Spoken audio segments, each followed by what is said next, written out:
Welcome to this virtual program from the Texas Tribune titled UT Austin Protest: The State of Free Speech on College Campuses. Recent weeks have seen major intervention by law enforcement at student demonstrations across the country, including mass arrests at University of Texas at Austin protests. Free speech advocates say that officials and officers have overreacted in response to peaceful protests. Authorities have said that in tense situations, they have only done what is necessary to maintain peace and order.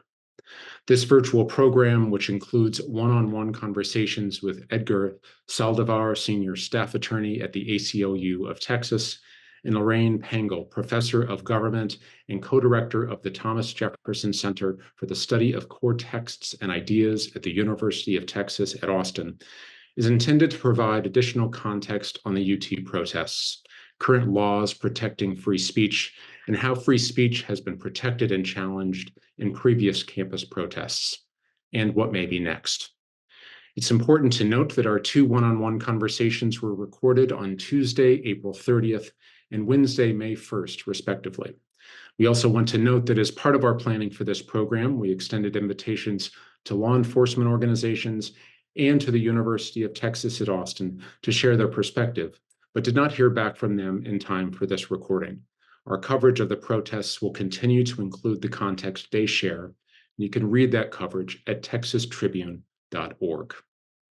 Our first conversation features Edgar Saldivar, Senior Staff Attorney at the ACLU of Texas, in conversation with Tribune Managing Editor for News and Politics, Matthew Watkins. Immediately following that program will be a conversation with Lorraine Pangle, Professor of Government and Co-Director of the Thomas Jefferson Center for the Study of Core Texts and Ideas at the University of Texas at Austin, moderated by Alejandro Martinez Cabrera, Education and Urban Affairs Editor for the Texas Tribune. All right, thank you, Matt, for that introduction, and thank you, Edgar, for being here. Hello there. Thank you. Thank you for having me. Yeah, so we were talking a little bit after 2 o'clock on April 30th. It's the day after a sort of second round of arrests on the UT Austin campus. 79 people, I believe, was the number that was arrested yesterday after students and some faculty and some people from outside the university attempted to set up a camp on a lawn at the UT campus. Students were arrested. There was a deployment of pepper spray and various other things. Many of those people who were arrested still in jail, facing charges of trespassing and other actions. Edgar and I have talked a little bit beforehand. ACLU of Texas still gathering information about this case, so we're not going to go into a deep analysis of how UT Austin behaved in this conversation, but we are going to talk a little bit is about free speech on campus, the issue of what's allowed on campus and what the ACLU recommends for university leaders and things like that in these types of situations. And so, Edgar, I want to start by referencing a letter that the ACLU of Texas has posted on their website. It's an open letter to college and university presidents, really to across the country, I believe, from the ACLU national organization as well. And it listed, I guess, sort of 5, for a lack of a better term, kind of bullet points of messages that school administrators need to hear right now, according to the ACLU. And I want to kind of ask you a little bit about those. The first of which I think is, maybe perhaps the most obvious is this kind of instruction that y'all gave, saying schools must not single out particular viewpoints for censorship, discipline, or disproportionate punishment. The idea here of viewpoint neutrality being essential. This is an idea, I think enshrined in the First Amendment, but tell me why this is such an important thing that university administrators need to be keeping in mind at this time. Yeah, so especially in a public university setting, like we've seen in UT and other campus, which is also going to have a different set of rules than in the private university context. But in the public university context, these universities are essentially arms of the state. They're agencies of the state. And as a state agency or a governmental entity, they are not supposed to discriminate on the basis of viewpoint or content with regards to the speech of students or individuals on campus. Everyone, including students, faculty, staff, regardless of skin color, viewpoints, national origin, is entitled and has free speech rights under the Constitution. And it's not just the US Constitution, also the Texas Constitution.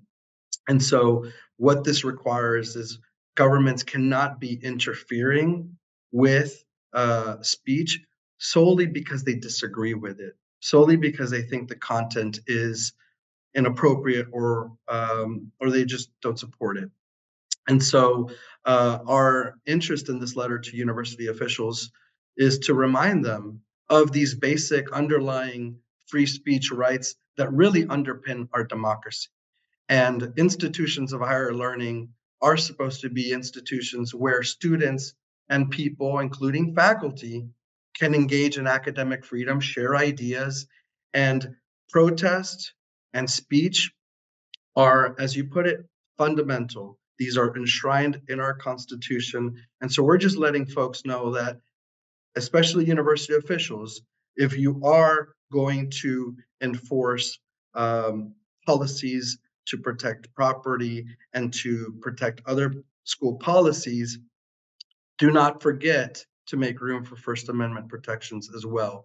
Students everywhere need to be able to express themselves. This is part of a historic, it's something that in history we have seen student groups speak out about things happening in society. It's nothing new, but we've also seen what could happen when free speech rights are not respected, when they're trampled. And so that's what we're trying to protect. We're trying to protect the right to free speech so that students and everyone can engage in civic discourse. And one of the key sort of messages here, right, is that there's been a lot of talk about, whether what the protesters are doing or saying is anti-Semitic or it's somehow something that administrators or state officials don't approve of. But I mean, one of the key messages here is that in some ways is irrelevant, right? It's not the nature of the speech. It's whether or not you have the right to speak that's being That's right. disputed. That's right. I mean, there are some limited instances where speech can be directed to someone to incite violence or to attack someone or threaten or harass.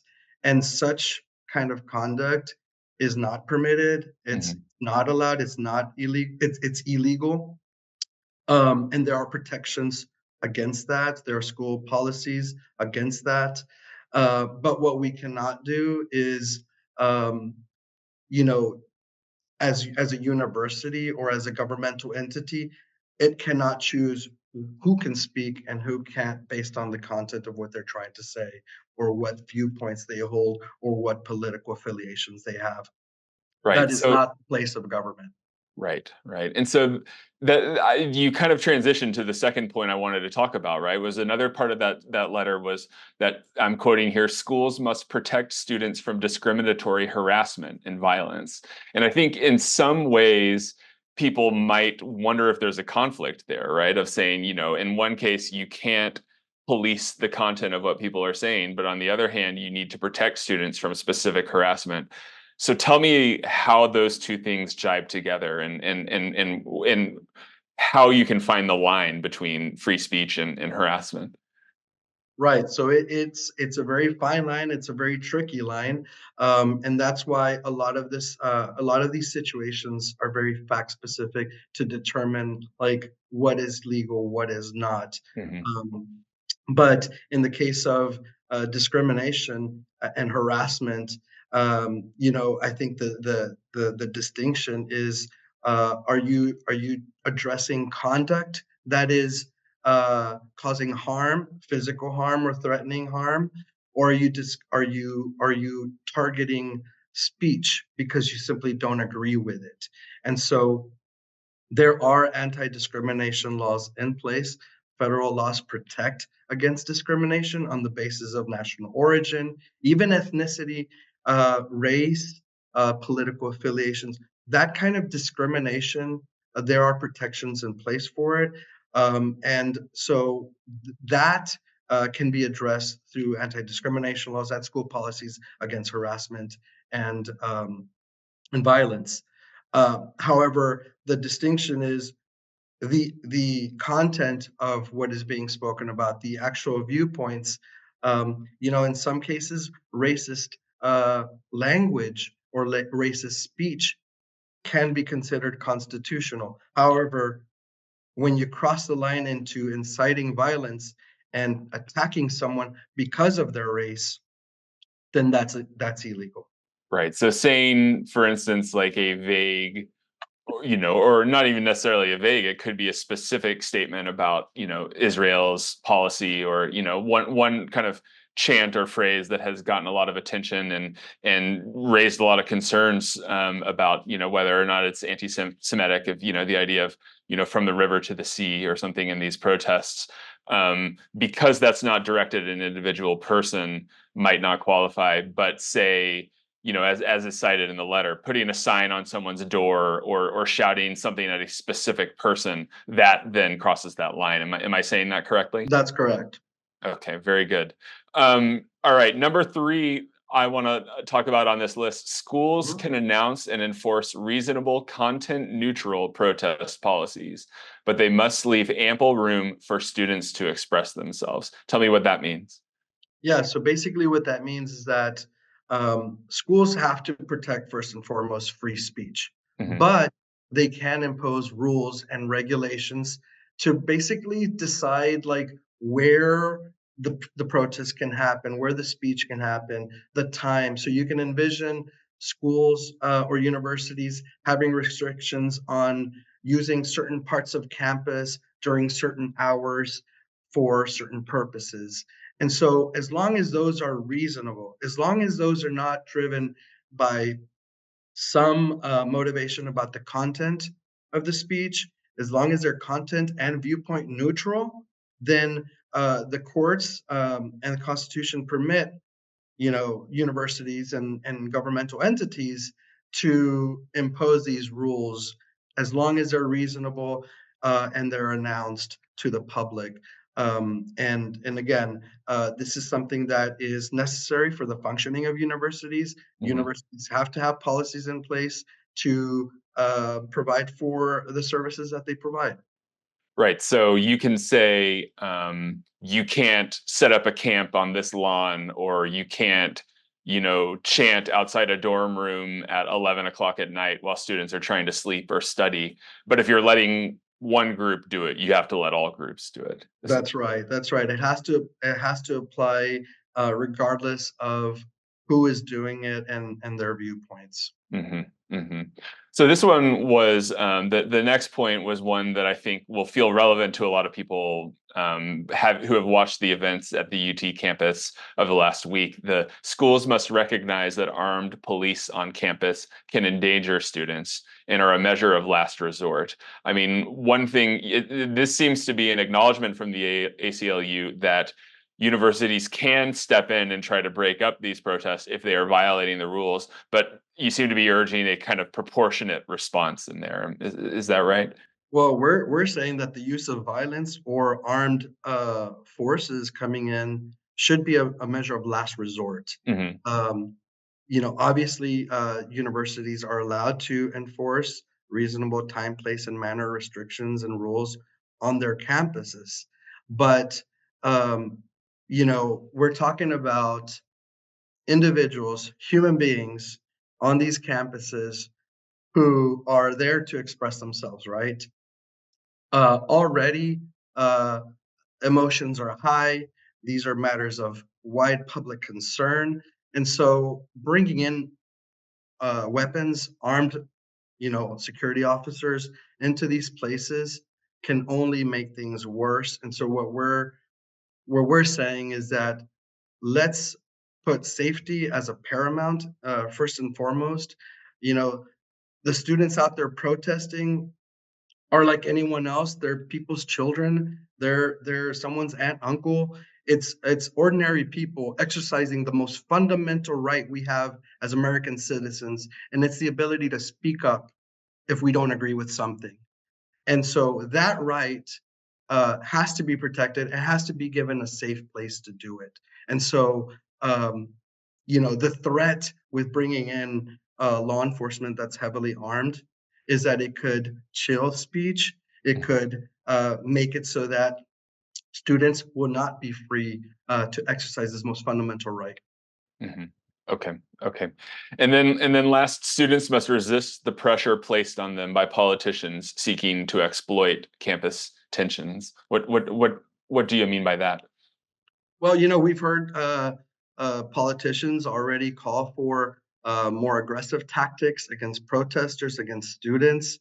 And I think that, university officials, need to be mindful that their number one priority is their students, Mhm. and they need to be mindful of the constitutional rights of students and faculty. Um, and so this necessarily means putting as a priority the policies of free speech that all universities should embody and not succumb to pressures from outside forces of politicians, of funders, of donors to the university. Again, this is an opportunity for the leadership of universities to really take a stand to support these values of free speech that their students are wanting to do, are wanting to engage in, and that really underpin what our democracy is about. If we're to be a free society, if we're to be a government that's of the people, for the people, and by the people, then you need to let the people speak. Mhm. How much, I mean, what a lot of that has come up in the handling of the UT case is whether or not it was reasonable to suspect that there might have been violence or there might have been harassment of students on campus based on what was going on across the rest of the country. And I wonder how much universities can take into account the reputation or past experiences of a group that might be protesting or even a cause that might be protesting when determining whether to allow them to protest on campus. That's a good question. And every university is dealing with a different set of facts. We're still trying to gather what are the facts at UT and other universities in Texas. Um, but those are considerations that a university makes depending on what's going on before them. So I don't think it's something that we can generally speak to. Hmm. And again, each university has different policies and practices. So, one thing that we recommend to students or anyone interested in what they can do in terms of protesting, and especially with in light of the response of universities, is to look up their university policies on free speech, on campus speech, and be sure that you understand them fully, because there are occasions where if you violate a school policy like that, it could lead to an arrest. So those are the kinds of things that we want to call attention to. But as far as anticipating violence and things like that, I think that those are considerations that a university has to, you know, account for in its own way, Hmm. without sacrificing and diminishing the right of their students to speak freely and protest in the way that students throughout history in America have done. Right. What's the recourse here? If you are at a protest on a college campus, and it is being, cleared out, or you're being told you're not allowed to be there, or even, authorities, or whether it's campus authorities or police arrive, what should someone do in that situation? So in the middle of um, a situation where arrests are happening, we encourage, first of all, we encourage everyone to visit our website to know their rights, and we have a specific website for students and college students on these issues with recommendations. But among those recommendations are for people involved in a police interaction like that to take as much information as they can down, whether it's a badge number, a name, um, also, if people are preparing to go to a protest, they should already have in advance the name or number of a friend or even a lawyer that they might want to reach out to in case of an emergency. It's okay to take pictures and video, but also be aware that police can confiscate that stuff. And so, first and foremost, though, what I would say is that in those situations, you have to ensure your personal safety. At the end of the day, we have to know that we have this right to protest, but also just be aware of your circumstances and the situation. You know, many folks that are out there protesting right now are people who believe in a better future. And if folks are out there speaking on these issues, then we want them to continue speaking and not endanger themselves. And so, first and foremost, if you are in a situation directly with a law enforcement officer, do not resist. Um, do not fight back. You want to protect yourself first and foremost, and then collect as much data and information and evidence as possible. And then finally, if you do feel that you're um, the victim of aggressive tactics or abuse by law enforcement, you have the option to file a complaint with the law enforcement agency. Another option is to consult a private attorney if you think you might need criminal defense representation. And finally, you can make a submission to the ACLU's intake system if you feel that you've been the victim of a civil rights violation.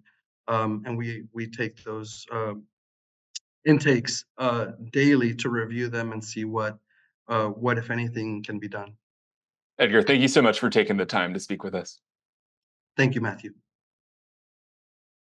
We now continue our program with a conversation with Lorraine Pangl, Professor of Government and co-director of the Thomas Jefferson Center for the Study of Core Texts and Ideas at the University of Texas at Austin, moderated by Alejandro Martinez Cabrera, Education and Urban Affairs Editor for the Texas Tribune. Thank you, Matt. And Lorraine, thank you for being with us today. So yes, we're seeing protests across the country with demonstrators staging rallies, sit-ins inside university buildings and encampments, leading to the involvement of and confrontations with law enforcement. Here in Austin, we've had 2 protests at UT that have resulted in arrests. 57 people arrested during a rally Wednesday, 79 on Monday after protesters tried to set up an encampment at the university. At the center of all this is the question of free speech, when it's protected and when it's not. And Lorraine, who also serves as a member at the university's Committee of Council on Academic Freedom and Responsibility, is joining us here. Lorraine, let's talk a little bit about the rules that a university makes on how to protect and when to limit free speech. Can you tell us a little bit of the rules that universities can make and those rules that have been made at the University of Texas? Yes, and thank you for having me. So the University of Texas Board of Regents not long ago adopted the Chicago Principles on Freedom of Expression, which is enshrining across the university system very strong principles to protect free speech on college campuses. And we have a rule that any student, any group of students has a right to speak on campus without prior permission, any place where those students have a right to be. There are rules governing time, place, and manner, not governing content. They're allowed to express any viewpoints that they want to express. If it's a big gathering and they're going to be wanting to use a sound system, they need permission ahead of time for that. And the university takes pains to make sure that large gatherings are not disrupting class events and are not disrupting one another. So if a group wants to have a counter protest, they can do it quietly where a protest is going on or with their own sound system somewhere else. And there are other regulations like that. Students can't mask themselves when they're demonstrating. But the rules allow for as much freedom as is practicable for students to express their views. Now, in 2019, the state legislature also, this is a few years ago, passed a law that sought to enhance those protections of freedom of speech on campus. Can you tell us a little bit of what happened and what was the goal and where it left us in terms of protections for free speech in Texas? I think the most important thing that happened there was that outdoor spaces on college campuses were made expressly into free speech zones for anybody in the community to come and speak at will and to even amplify their own sound. This is a real question, whether this is a good use of university campuses or whether they should be reserved for members of the campus. It's become very controversial in the last week because a lot of the people who have been causing disturbances are not members of the university community. So that's something that possibly needs some rethinking. How do universities usually, how can rules help a university guarantee free speech protections and how those can you tell us a bit about how those rules how they're how they might end up limiting those protections?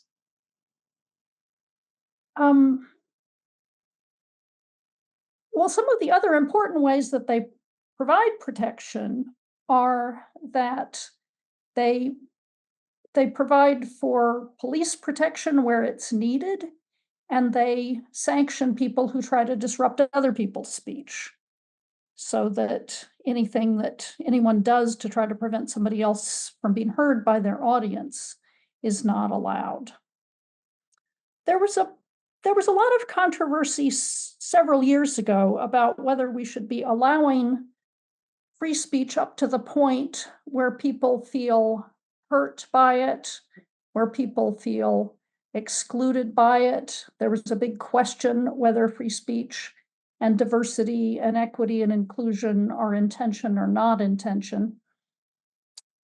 And at that time, there was more skepticism about free speech on the left and more of a defense of free speech on the right. This is something that keeps flipping back and forth in American history, depending on which views are more controversial and are upsetting people more.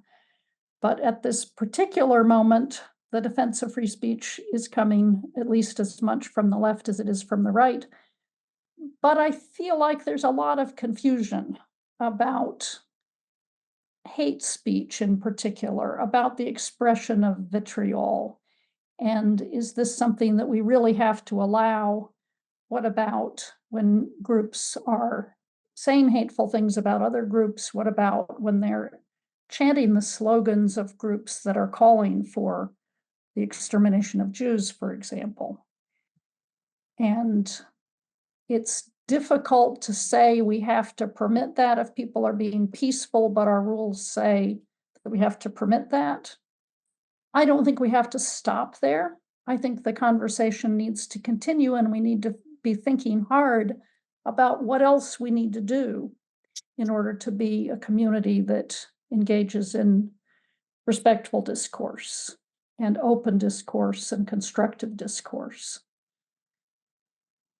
So the university it's in this you mentioned hate speech, and for sure that has been mentioned by state leaders in a number of times when they've supported the law enforcement action, but independently. So for one, I guess it's important to clarify, where does hate speech fit in university rules? Well, I'm glad that I'm not a university president, because I don't think I'm going to get fired for saying this, but we don't have a rule against hate speech.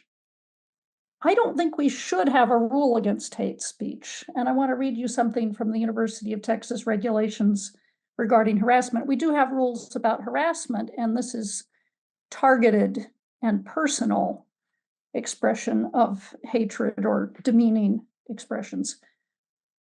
And the rules say, we strive as a university community to express even the deepest disagreements in a manner that reflects mutual respect, understanding, and sensitivity within the university and in the larger society. These are community norms. even though they cannot be enforced by disciplinary rules. So I think some of what we need to be thinking about is, what are the things that we can take care of with the right rules, properly disseminated, properly and fairly and consistently enforced? That takes us pretty far. But then there are other things that have to do with what defines us as a university community, an intellectual community.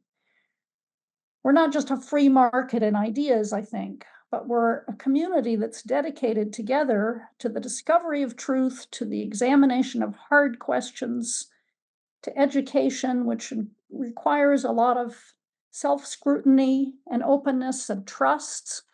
And in order to have that trust, in order to have that community, we have to be fostering certain habits together, certain mores together that involve respect.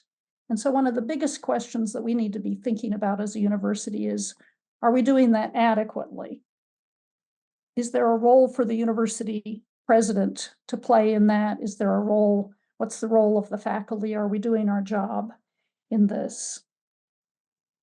And this is an idea I want to return to, but so you just want to we discuss hate speech. It seems that in terms of enforcing university rules, the focus has been a lot on encampments and protesters using the space for extended periods of time, and that has seemed to be the concern in UT as well as other universities.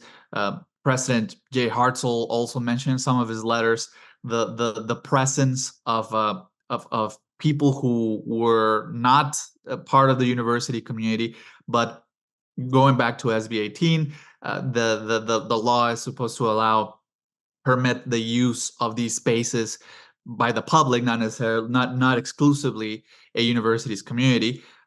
So it seems like the core issue is the encampment, and that is in the issue of encampments, and that is in university rules. But what is the objection or the concern from the university side when it comes to encampments? Well, I'm not a spokesman for the university, so I can say what my objection is to encampments. And I would say they are not the core issue, but they're the trigger. And they are a sign of the deep disagreement in principle between people who are setting up these encampments and, I think, the best advocates of the university's mission, following the principles of the University of Chicago and its Chicago Principles, and also its Calvin report on institutional neutrality. So a university campus shouldn't be a campground. That's not what our campus is there for. Why are people camping out and starting to take over buildings? They're doing it because they're trying to force universities to take a stand against the government of Israel for the people of Gaza. They're trying to get universities to divest from businesses that do business with Israel. They're trying to get universities to ban collaborations with members, Israeli citizens, and members of states that they don't support. So this raises the really fundamental question about what a university is supposed to be standing for. Are we supposed to be taking stands on social and political issues that are contested? These students are trying to get the universities to have a foreign policy and to enact that foreign policy in the limited ways that they have the power to do so. And I think, for sure, our country should have a foreign policy. All of the individuals in the intellectual community here should be free to comment on it, to think about it, to discuss it, to take whatever position they want. But are we as a university well equipped to formulate a wise, fair set of positions on domestic issues and especially on foreign issues? Are we positioned to do substantial good by taking those kinds of stands? And what would the costs be of trying to do that? And the University of Chicago, in its Calvin report, argues that universities definitely have a part to play in promoting positive social change, but as they put it, this is a role for the long term. We have a very distinctive contribution that we can make precisely by creating a space for deep, open, thoughtful, fearless discussion and inquiry. And as they put it, the university is the home and sponsor of critics. It is not itself the critic.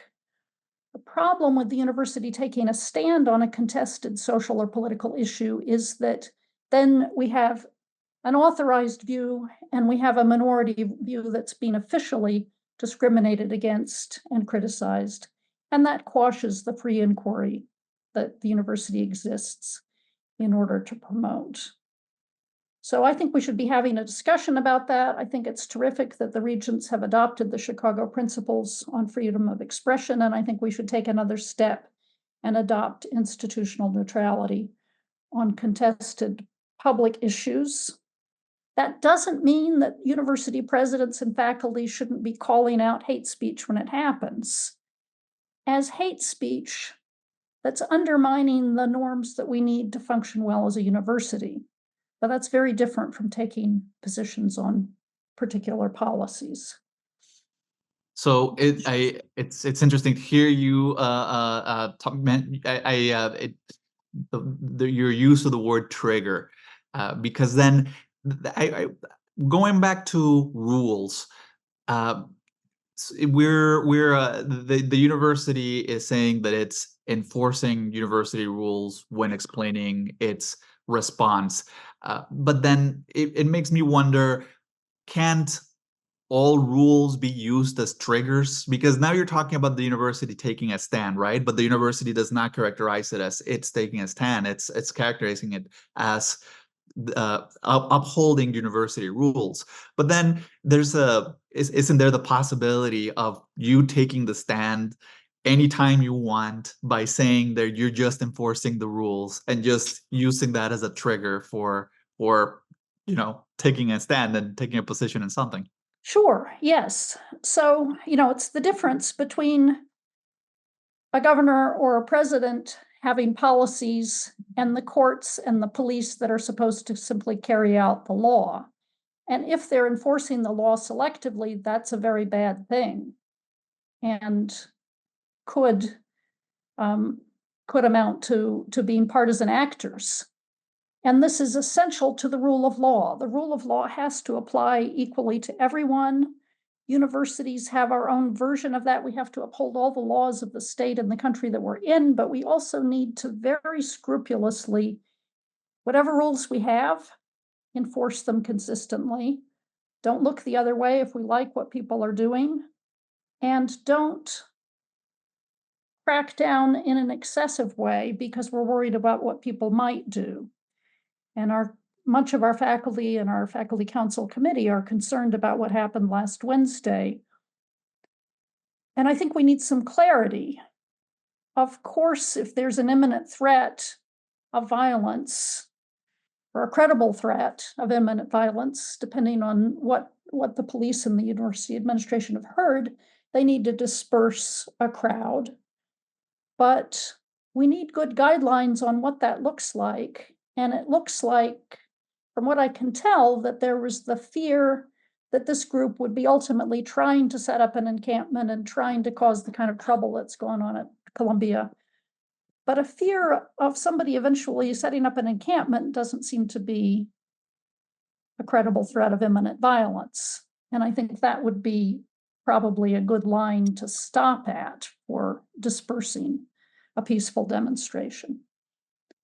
And just to clarify, do you feel the university, with its response to the protest since last week, has not or demonstrated that it has not uniformly enforced rules as it has in previous occasions?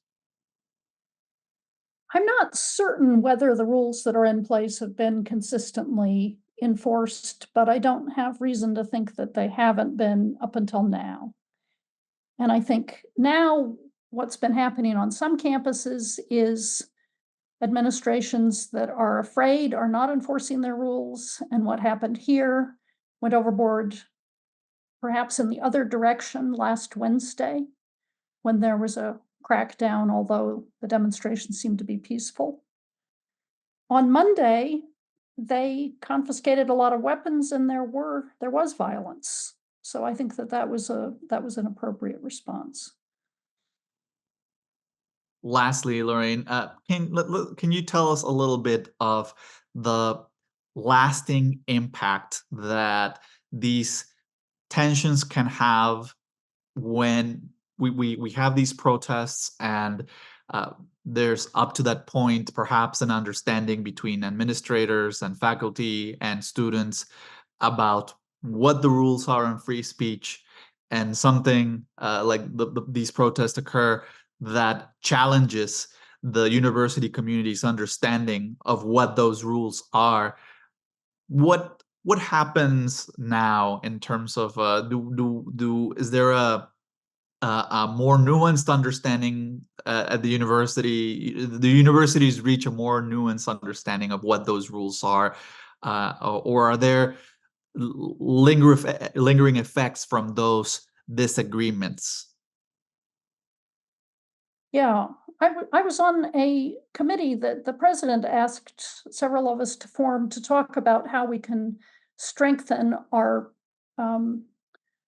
protection of free speech at the University of Texas at Austin back in the fall. And one of the things that we recommended was that we have a short, clearer statement of what the university policies are, what the principles are behind them, just what the rules are, and we look for ways throughout a student's educational career, but perhaps starting when they first come to campus for summer orientation, to engage students to understand what the rules are, why we have them, how they apply, and what else we need, what these habits are of constructive civil discourse that we need in order to make them work for everybody.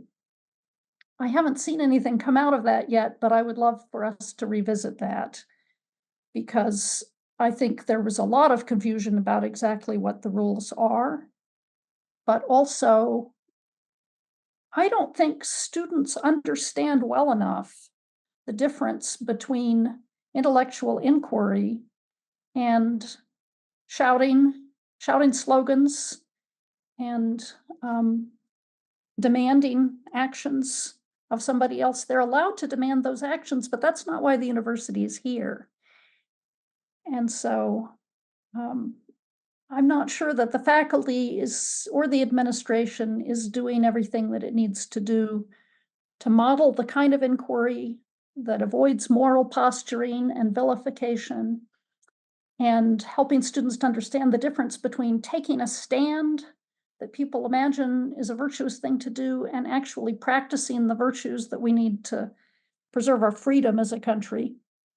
And especially practicing the intellectual virtues like honesty and humility and openness and intellectual courage and fair-mindedness that are essential for a true education.